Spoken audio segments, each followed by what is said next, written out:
Friends, it's September 2025. Hard to believe, really. I'm not really known for my short stories. I've got a couple of award-winning small stories on my website somewhere if you go to glenlivers.com, but it's just not really what people think about. I think when they think about me, mostly poetry and stuff. But I wrote a quick short story for the scary, spooky season here, and I wanted to share, so I just decided to read it. And it's not very long, so hang in there. I hope you enjoy it. It's called Lunch. The fluorescent lights of Prolific Corp hummed a monotonous B flat, a sound Arthur had learned to filter out years ago. It was the soundtrack to the slow erosion of his soul, a dull drone for a life lived in a beige cubicle. He stared at a spreadsheet, the columns of numbers, wavering like a desert image mirage, and a, a low growl echoed in the quiet of his stomach, a familiar emptiness that food just never seemed to fill. It was 12:05, lunchtime. With a squeak of worn-out casters, he pushed himself back away from his desk. The office was a prairie of low-walled cubicles, each containing a life not so different from his own. He caught Brenda from accounting massaging her temples, her face a mask of weary indifference. Across the way, Tom from marketing spoke into his headset, his shoulders slumped in a posture of perpetual apology. And then there's Sarah, the new intern. Yeah, she's still radiating that kind of hopeful energy that felt alien in this place. Give it 6 months, Arthur thought, not unkindly. He navigated the maze to the break room, a windowless cell that smelled of stale coffee and microwave nuked fish. In the corner, next to the water cooler that had been an empty space since the Clinton administration, stood a vending machine. It was a new addition, a featureless black monolith that simply appeared one Monday. No branding, no logos, just a cool, glowing screen displaying generic options. He'd never used it. His daily ritual involved a limp, slightly damp turkey sandwich brought from home. But he'd been in a rush this morning. A frantic scramble out the door that left his brown bagged lunch sitting forlornly on the kitchen counter. He fished a crumpled dollar out of his pocket. It felt thin and pathetic in his hand. He smoothed it against the machine's face, fed it into the slot. The machine accepted it with a soft mechanical sigh. He scanned the options. C12, salty chips. D5, sugar bomb soda. E7, chocolate-ish bar. Nothing really grabbed him. He was about to jab a random button when his eyes landed on the final entry, F9. The display beside it offered no picture, no clever name, just a single sterile word. Lunch. He frowned. What kind of lunch? It was absurdly vague. For a moment he hesitated, a prickle of unease on his neck, but then he scoffed at himself. It's a vending machine, not an oracle. What does it matter? He pressed F9. The machine's interior whirled and clanked a series of discordant sounds like a toy robot falling down a flight of stairs. A small, plain, white box dropped into the collection slot with a dull thud. He reached in, his fingers brushing against the cool, smooth cardboard. It was heavier than he expected. Back at his desk, the box sat on the keyboard, feeling like a lead weight.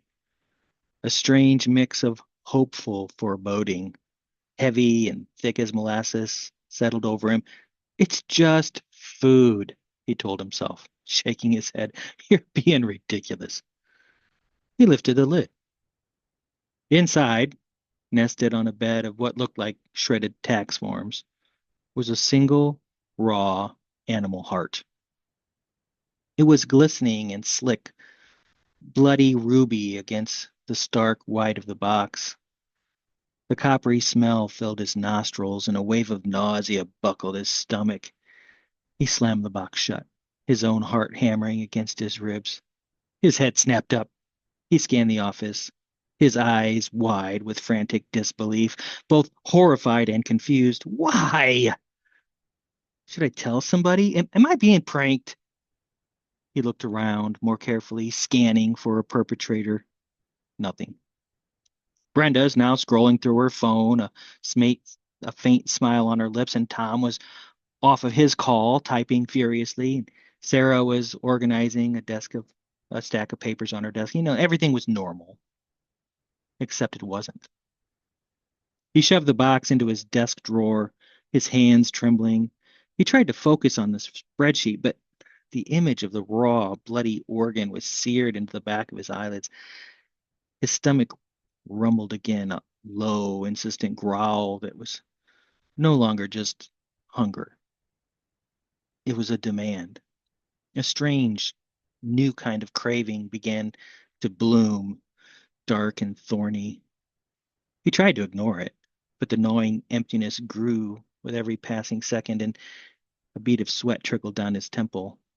He had to eat. He had to. With a shaking hand, he retrieved the box from the drawer. He opened it, stared at the heart. His stomach churned with revulsion, but the primal craving was stronger. He picked it up. The cold, slippery flesh sent a shiver through him. He closed his eyes, tilted his head back, and he took a bite. The taste was metallic and raw, texture a shocking combination of yielding flesh and tough sinew, and it was the most disgusting thing he'd ever tasted, and the most satisfying. The gnawing hunger vanished instantly, replaced by a profound, unnerving calm. He finished the heart in two more bites, his mind blessedly, terrifyingly blank.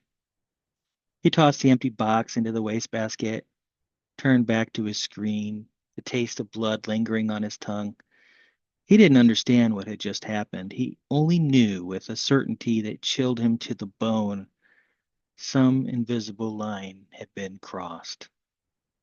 The next day, Arthur brought a sandwich, a robust, home-prepped roast beef on rye, packed with lettuce and sharp mustard, and at 12:05 he unwrapped it defiantly. He would eat his own food. He would not go to that machine. It was a thing of nightmares, the whole scene from yesterday. The memory of it replayed through his mind over and over, like a worn-out needle skipping on a broken record, relentless and ever more unsettling. At 12:15, as he bit into the safety of his own sandwich, his cell phone rang. It was his neighbor, Janet, her voice tight with panic. Arthur, it's Mittens. Oh, God, Arthur, I'm so sorry. He darted into the street. There was nothing the driver could do. The world dissolved into a muffled roar. Mittens, his cat of 14 years, the one warm, living thing that greeted him at the door every night. The sandwich turned to ash in his mouth. He mumbled something to Janet and hung up and stumbled into the men's room where he got violently sick. He didn't eat another bite all day. The hunger that evening was a hollow, aching grief that he could not discern from the deep sense of loss he felt for his beloved cat. Every woeful, consuming feeling devoured all the happiness in the world and left him in soulful pain, the single worst feeling he had ever experienced. Mittens was a thread of life in a spiral of death that was his pathetic existence. Why me? He whimpered into his pillow. As he drifted off to sleep, unwelcome answers pressed into his dreams.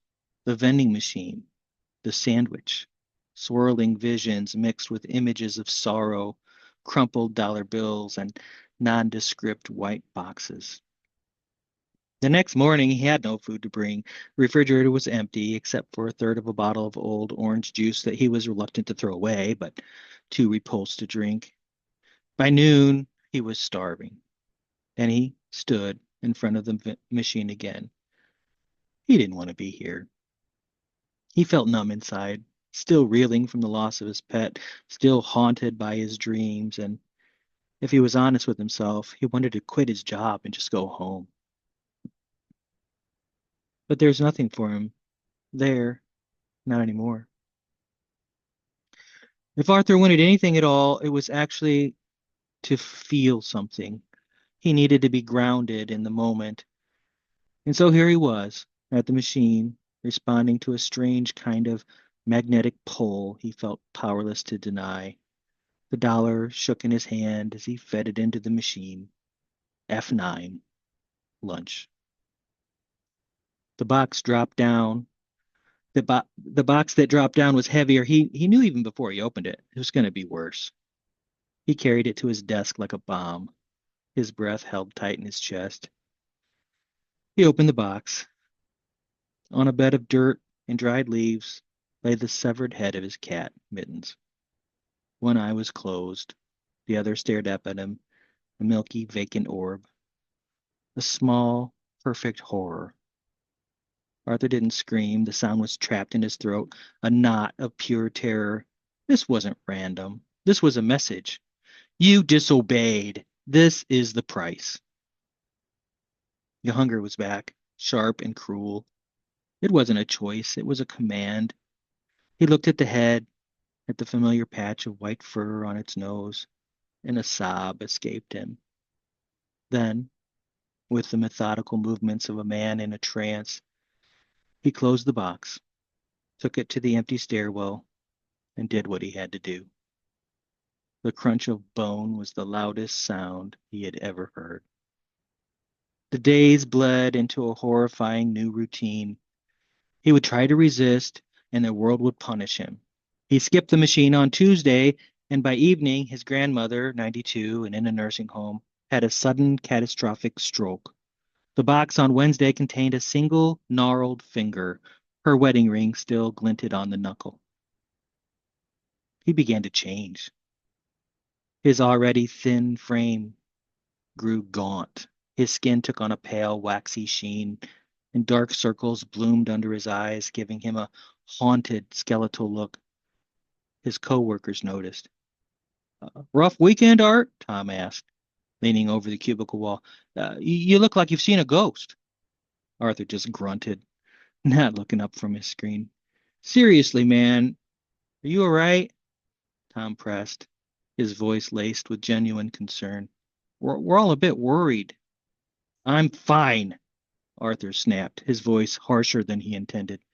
Just leave me alone. He could feel their eyes on him. He heard the whispers by the coffee machine. Brenda's voice, sharp and speculative. Must be drugs. Or maybe a gambling thing. He was becoming a pariah, a ghost haunting his own life. One Friday, a small white box appeared on his desk, not from the machine. A note was attached, written in bright, bubbly handwriting. Thought you could use a pick-me-up. Sarah. He opened it. Inside was a perfect-looking turkey and cheese on rye. Wholesome, normal, a lifeline. With trembling hands, he picked it up and took a bite. It had no taste. It was like chewing on cardboard and packing peanuts. His body, now conditioned to a diet of horrors, rejected it. He gagged, spitting out the mouthful into the trash can as his stomach heaved. The hunger, the real hunger, screaming in his gut. He fled the break room, his body trembling with a desperate, all-consuming need. He jammed the dollar into the machine. F9. The box clattered down. He didn't even take it back to his desk this time. He just opened it right then and there. And in the stale of the break room, inside, nestled in a bed of bright pink rose petals, was a single perfect blue eye. It stared up at him, the exact shade of Sarah's. This time he screamed, a raw, guttural howl of pure, unadulterated anguish. He dropped the box, stumbling backward, crashing into a table. The eye rolled onto the linoleum floor, its gaze unbroken. He turned and ran. He fled the office, the B flat hum chasing him down the hallway. He burst out into the street, the sound of the city a deafening, chaotic roar. He ran without direction, his lungs burning, tears streaming down his face. He ran until his legs gave out and he collapsed in a heap in a dirty alleyway, his body racked with ragged, soul shattering sobs. He lay there for a long time, the city a blur around him. There was no escape. The machine had its hooks in him, and it would never let him go. And it had taken everything from him: his pet, his family, his sanity. The hunger was still there, a monster coiling in his belly, and it needed to be fed. Slowly, deliberately, he sat up. He looked at his left hand, at the pale skin, the long, thin fingers. With a strange, terrifying calm, he brought the hand to his mouth. He hesitated for only a second, then bit down hard. The pain was searing, white hot, but underneath it, there was something else, a familiar metallic taste. The texture was both disgusting and, in a horrifyingly way, it was deeply satisfying. The hunger began to subside, replaced by the blank, blessed calm he now craved more than life itself. He was no longer a man. He was just a vessel for this monstrous appetite. And in the grimy solitude of the alley, he finally began to eat, this time determined to be full. I hope you enjoyed that.